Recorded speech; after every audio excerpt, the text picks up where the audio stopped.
Next up, we have receivers coach Bilal Marshall. My man. Questions for Coach Marshall? Greg? Very good. You trained him well. Yeah. So, Bilal, give us.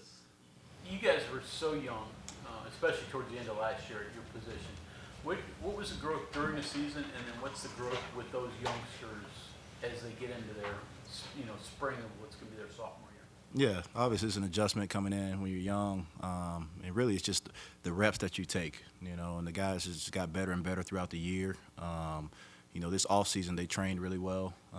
Really just comes down to being here and being in the program and understand what it takes to be a good football player. Like, you just can't lace them up and go play a Friday night lights and just be better than everybody. You got to understand there's a lot that goes into this, and especially playing wide out, you got to understand the intricacies of playing a position and where to be, when to be there, and just all those things that just comes through reps.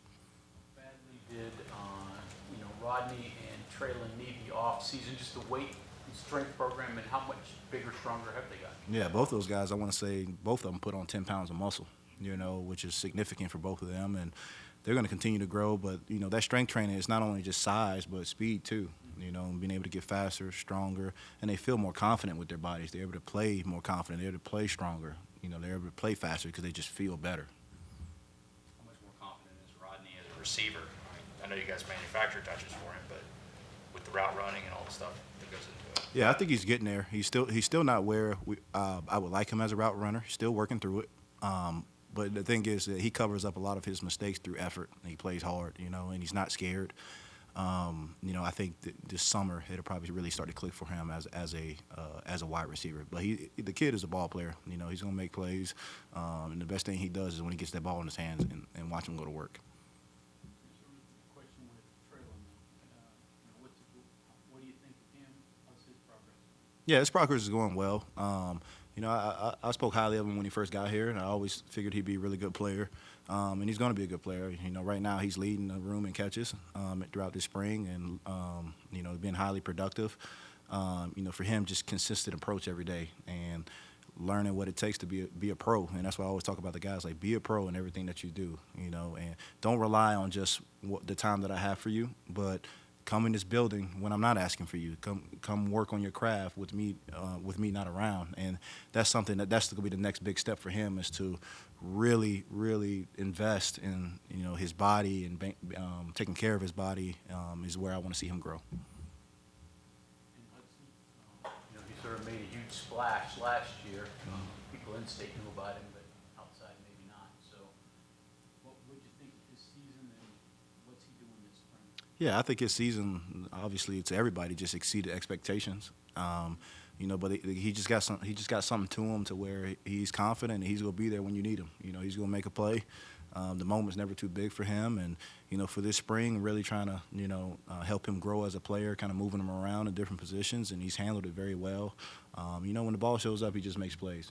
But the biggest thing for him is that this offseason, he really took a step in training, and I think out of everybody in my room, he probably trained the hardest this spring. So it's good to see him do that while having success and everybody praising him throughout this state. For him to remain grounded and humble and continue to work was really pleasant to see. What's Jaden Bray giving you right now, and what's his arc? Yeah, Jaden's gonna be a really good player. He's still raw as a receiver, and what I mean by that, he's still figuring out how to play the position. But the kid is strong. He's very strong. He's got what we call grown man strength. The guys call him Optimus Prime because he looks like a transformer out there. Just a big kid, But he's very smart, intelligent, and he plays hard, and he's going to be able to cover up a lot of his issues just by playing hard. And I think he's going to be a pleasant surprise this season for once he figures it out. Still learning the offense, as everybody that just got here, still learning the system. But I think he's going to be a really good player for us. I'm excited about him. I know Coach is excited about him. He's a really good person, which is a good thing. The team loves him. The room loves him. And he's happy to be here. He just told me that yesterday. He's really happy to be here. His mom was here this past weekend. Nothing but good things to say about that kid. So I can't wait for him to start playing fast when he understands the offense, to see what he really can do. Last season, were we watching a star being born with Hudson? And what is it? What is it that is a star quality in a receiver that separates the guys that are good from great? Yeah, guys that can score touchdowns, number one. Number two, guys that are elite with the ball in their hands. And the unique thing about Hudson that a lot of people don't talk enough about is he breaks a lot of tackles. You know, I mean, think about the touchdown he had against Houston, broken tackle. Think about the touchdown he had against Duquesne, broken tackle. You know, the TCU one that got called back really was almost a broken tackle. You know, so that's a characteristic for him is that he's able to catch and take them long. I mean, we had a live period this Saturday. He took a RPO for about 65 yards. You know, broken tackle. You know, and that's kind of what sets him apart from a lot of people. E.J. Horton's a guy that can run, obviously. How does he continue to develop as a receiver? You know, he's really had about, I mean, we just finished with practice 7, I believe. I think he's had about really 5 strong days where he was consistent. And that's his word. That's his word for this whole year is consistent. Because I say, hey, do you just want to be a one-trick pony? Do you just want to run down the field? The answer is no, right? You want to be a complete receiver, and it's a consistent approach to everything that he does that's going to help him get there. And he's really had 5 strong days where he's not just running over top of people. He's running good routes, made some contested catches, made some really good deep contested catches downfield, which is something that we haven't seen a whole lot of from him. So for him, it's just consistency every single day. And he can be as good as he want to be. That's what I tell him all the time. You can be as good as you want to be. You can play on Sunday, you know, because you can run, and nobody can run like you on this team. So if you're able to put it together, you'll be a dude. Speaking of consistency, who's been the most consistent guy through whatever it is, 7 practices so far? Who are guys you can count on right now? Yeah, no, it's not even close. The most consistent guy in the room right now is Preston Fox. I mean, he's shown up every single day and made a play. I mean, like I said, I made the joke last year about the Honda Accord, but it's so true. He's very dependable. And for him, this offseason, he's just made such a commitment to his body and getting bigger and getting stronger that he's playing like it now. He's not falling all over the place. He's not getting moved off his line on the line of scrimmage. He's really doing everything that he's supposed to do and making plays. He's the most productive in the room this spring. Development of Jarrell Williams. Yeah, Jarrell's getting better, and he's got some flexibility at being able to play inside and outside. He's been better this spring as well. He's gotten faster. He's gotten more flexible, which is something that he needed to work on this off season. So he's able to run better routes and be able to create some separation. You know, so for him, he's got to keep making those steps to be a player. At this time last year, there was a lot of talk about drops and early last season and like, where do you stand on that now, and what have you done to correct that? You know, everything about I talk about a lot is consistency, right? And you know, there's a circuit that we do every single day in catching balls. You know, this off season, you know, the guys. I mean, we had some guys catch over in an 8-week period, catch over about 4,000 balls. You know, and I'm not talking about tennis balls. I'm not talking about just standing in front of the jugs machine. I make them do actual drills. You know, to work on catching, and it's something that we've been pretty good at. Really, more towards the back half of the season. Early in the season, we had some issues, but really fixed it. Something that I'm really not concerned about with this group. I'm really not. C.J. Cole's been a very good special teams player for this club in recent years. But is he closer to playing wide receiver in true game action? Yeah, all these guys are making steps, and CJ, you know, he's a good role player, right? And he knows it, and it's not something that that's a knock or anything like that. But he's a good role player. He's going to continue. And the beautiful thing about him, I've been able to watch his growth since 2020, and he's really stepped up as a leader. You know, he runs our FCA for our student athletes. And the guys listen to him and he works, you know. So for him, just every single day he's getting better. So, I mean, I would not be surprised in some point, in some capacity. But he is who he is, you know. team reps at the end of each practices, it seems like, is that by design? It looks like you guys are playing a lot of football. Yeah, I mean, that's more of a question for the head ball man. But he. Yeah, but the good thing about team ball is that everything's got to go together to make a play work, you know. So, like, for instance, we had team pass today. Well, we could play 7-on-7 all day, and the quarterback could sit back there and just throw the rock all over the place. But you really got to be able to move in the pocket, find your wideouts on the run. Wideouts got to be able to understand when it's cover zero and timing and depth and spacing exactly where they need to be. So it is more beneficial to get a lot of teamwork if you can. Yeah, so we have been. And I think it's good for everybody, you know, because snap cadence and it's just a whole lot that goes into a successful play. So playing the team ball has been good for us. And then this game-specific stuff, too. a lot of game-specific stuff. Like, Yeah. obviously, that training kicks in. They were mentioning the Baylor game last year when Brandon Yates had to go in. You guys practice that stuff. Yeah. Talk about that. And it's really credit to Coach Brown. He just puts us in a lot of situations, and for football, it's situational awareness. Like there's always something going on, right? There's P and 10, first play of a possession, right? There's second and long, there's third and long, there's third and medium, red zone, score zone, backed up. There's so many situations that you play in a football game that if you don't work those mechanics of that situation, you're not gonna be worth anything on Saturday, So understanding where you are on the field, because just for instance, like for a wideout, right? You run, it's 3rd and 6, and you got a hitch route at 5, right? It'll behoove you probably to get 6 yards to get us first down. So just having that awareness is something that coach is always harping on. You want to be a smart football team, so you got to have situational awareness and know what down it is all the time, what's the distance, how much time is on the clock, what can and not do. Do we need a field goal? Do we need a touchdown? So all those situations that we work on every single day. Great question. This is going to be the first time in at least a couple of years where the starting quarterback is going to be the same and the bulk of the receivers are going to be the same. Yeah. How much does that help? Well, it helps it tremendously because we're able to do more and at an earlier point in spring camp. We're able to do more formations. We're able to do more shifts. We're able to do more, just a lot of window dressing the plays, and the guys can handle it because they know what to do. And again, to talk about position flexibility, I've been able to train more guys to play inside and outside. So they all know the route combinations. They all know where they're supposed to be. So it just gives everybody a little bit more flexibility, more trust. They're on the same page with the quarterback more often than not. It helps tremendously. All the stuff you talked about with your players from one season to another and improvements and their off-season progress, is it, do you do the same for yourself as a coach, trying Yeah. to figure out how to go from one year to the next? Yeah, 100%. I think, for every position coach, hopefully has goals and aspirations, and they want to get better, because if you're not getting better, what are you doing? So, for me, I want to take the next step and just learning more football as this goes. Still young, just turned 30, but yes, I'm trying to grow as well, in every facet of my life. I don't know if it's yourself, conversating with yourself or Neil, but I don't know, is there an off-season plan for you? Like, I'd like to get better with my guys doing these things, or I need to have a better drill in place this one. What's the off-season improvement plan like for an assistant? Yeah, for me, really for my guys, is just we want to become better route runners, and at the top of routes and winning at the top of routes. So there's a lot of things I've been studying, drill-wise. I see some things on Twitter that I'll take, and implement for my guys. And don't just rely off of a lot of things that I've done in the past.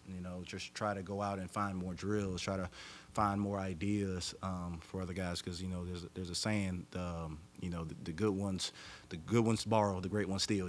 So I try to find some things just to get better for myself. As a GA, did you have big plans like, man, when I get my own room, it's going to look like this? And then now that you have your own room for a couple of years, have you just kind of kicked out half of it, or focus on a small, like it was too much, now it's much more fine point? Yeah, for me, back before I started coaching in college, I really kind of laid out a 10-year plan for myself, and just kind of some milestones I really wanted to hit. And obviously I had the pleasure of having 2 really great mentors throughout this process to kind of help me through some things. But to answer your question, yes, I think as anybody, and for you guys as well, if you don't plan ahead, then you're going to be wrong. You gotta have a plan ahead. You gotta have something that you're looking forward to, something that you're trying to attain, to continue to get better, right? And I talk to the guys all the time about, hey, have goals, and it's not just football goals. Have goals in academics. Have goals in life in general, so that you're always working towards something and not just being stagnant every day. His question, this is your second year, and wide receiver coaches here, at least up until that, have been almost a 1-year deal. This is your second year with these guys now. You know them better. They obviously know you better. They know how you coach. What are you seeing different from this second year of these guys having the same guy? Yeah, I think it's a trust level. I'm able to coach them in a way in this day and age that it's hard to sometimes. Like I can go ballistic, and they know it's not coming from a place of hate or anger. It's more of a place of love, because I want to see them get better. and they know that, you know. So I think with that too, you know, guys want to play for you, you know, and they want to go the extra mile for you, which I think is a big thing in this day and age. Like guys wanting to play for their coach and wanting to go the extra mile to see them happy, you know. And because I've been on the other side of that, you know, having a great receivers coach that you want to go, you know, make happy basically based off of what you're doing. And the guys, and because the whole rooms for the most part stayed together this off season, they're closer than they've ever been before. Like I said, so this is going into my 4th year in the program, you know, with a break in between. I've been able to see 2 sides of a wide receiver room, and this room is like very close. You know, I mess with them all the time.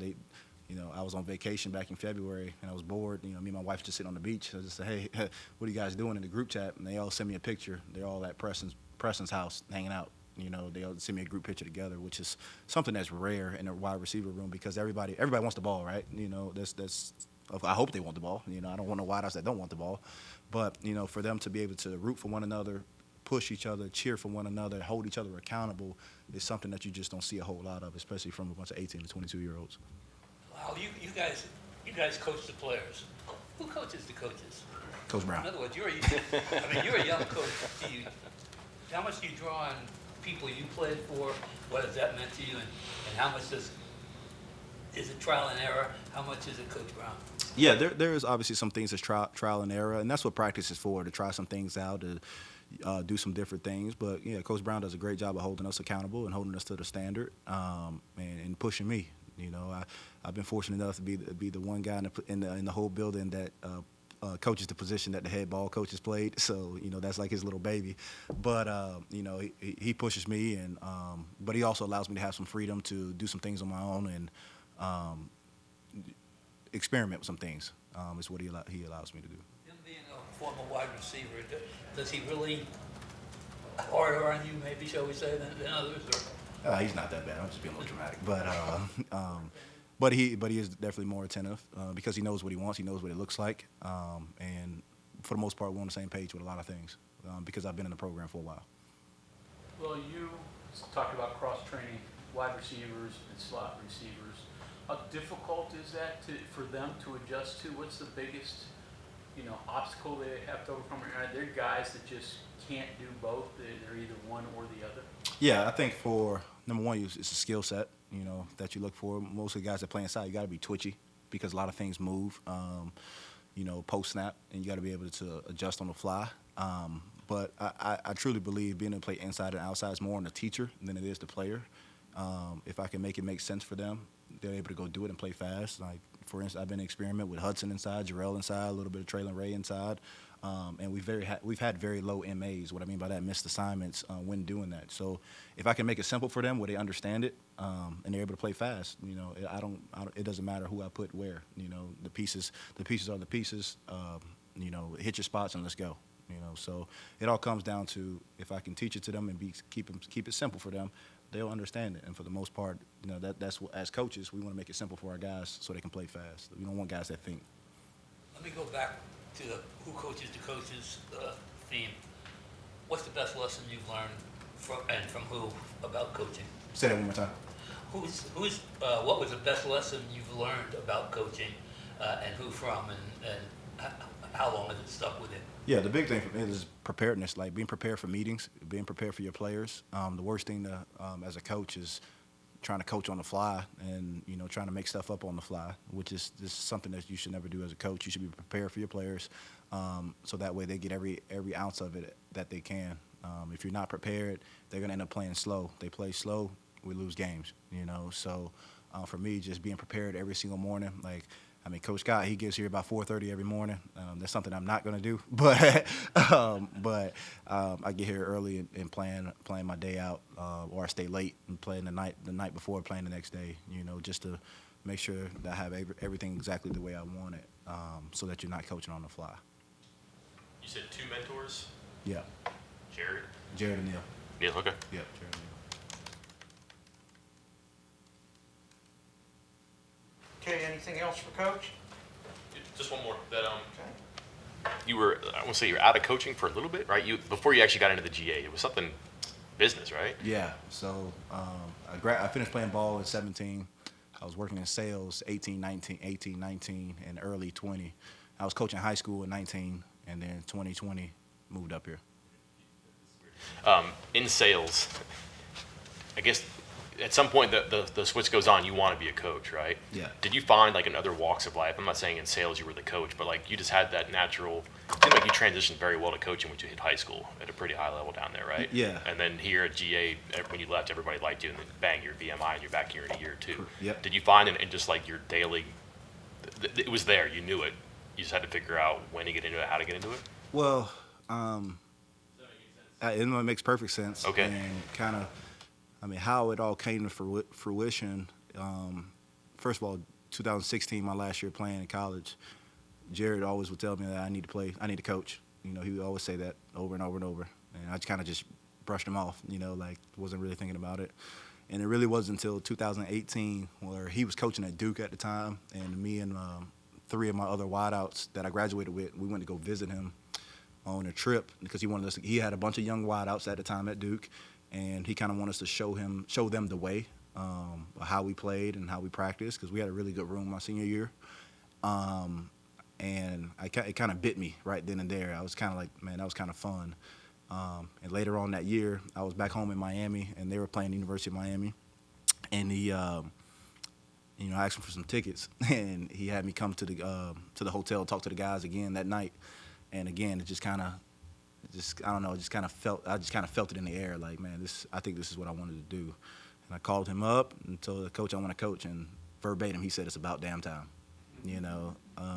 and so he kind of just helped me with the steps to get to the program, and obviously he became the OC here, and he brought me along with him. That's kind of the short story of how it all came to fruition. What kind of head coach will he be? I guess he had an interim stint at Purdue, Yep. but what kind of head coach is going to be at Troy? Well, if it was anything like the last 6 games of my career, those players down there are blessed, and they're lucky, because it was the most fun I ever had playing football, to be honest. But he's going to be very demanding.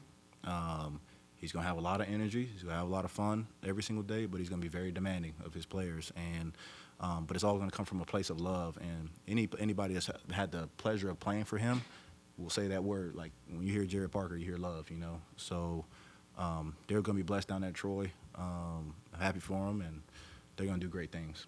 We've seen this story years ago. Okay, thanks, Coach. Thank you. Appreciate you.